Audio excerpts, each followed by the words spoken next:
Arc welding is a process that is commonly used to join metal together. Arc welding was first developed in the late 1800s, and it has been widely used ever since. Today, there are many different methods of performing arc welding, and the applications for arc welding are almost too numerous and too widespread to count.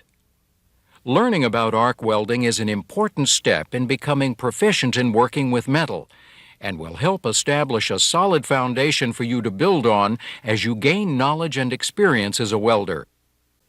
In this part, we're going to discuss the basic concepts of arc welding. To do that, let's start by talking about welding in general. Welding is one of several ways of joining metal pieces. During welding, the metal pieces to be joined are subjected to heat, pressure, or both in order to bond them together. Two common welding processes are oxy-fuel or gas welding and arc welding. Arc welding is the process of joining two pieces of metal by using an electric current to help create the heat that is needed to melt the metal pieces that are to be joined. The current used in arc welding is produced by a welding machine. The current flows through an air gap between the welding machine's electrode and the metal that is being welded.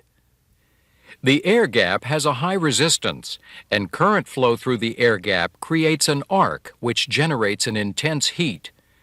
This heat melts the edges of the metal pieces, as well as any metal that is being added to the joint. Everything in the weld zone, the electrode, the arc, and the molten metal, which is often called the weld pool, is protected from contamination, usually by a gas shield.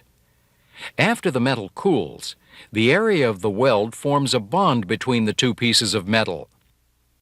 There are many methods of performing arc welding, including shielded metal arc welding, gas tungsten arc welding, gas metal arc welding, submerged arc welding, and flux core arc welding. Originally, arc welding was performed manually.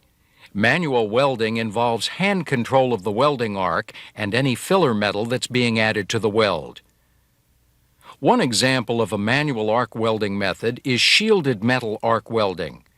The arc is controlled by hand, and the electrode is short and needs to be replaced often. Semi-automatic welding involves some aspects of the process being automated. For example, gas metal arc welding is sometimes performed semi-automatically. That's because the electrode wire is fed off of a reel. Because the electrode wire is fed off of a reel, interruptions for replacing electrode wire are radically decreased. Automatic welding features automatic control of the arc and any filler metals. Microprocessor controllers are used to store the information needed to automate the welding process and to execute the welding program. Automated welding yields precision, economy, and repeatability that is hard to match with manual and semi-automatic processes. Three welding methods that are often automated are submerged arc welding, gas metal arc welding, and flux core arc welding. Automated welding is often used in high-volume work, where the cost of the extensive equipment setup is justified by the resulting increase in production. Robots can also be used for welding to help meet the increasing needs for productivity and quality. Robots can be justified in situations where many parts or assemblies need to be welded on a full-time basis every working day.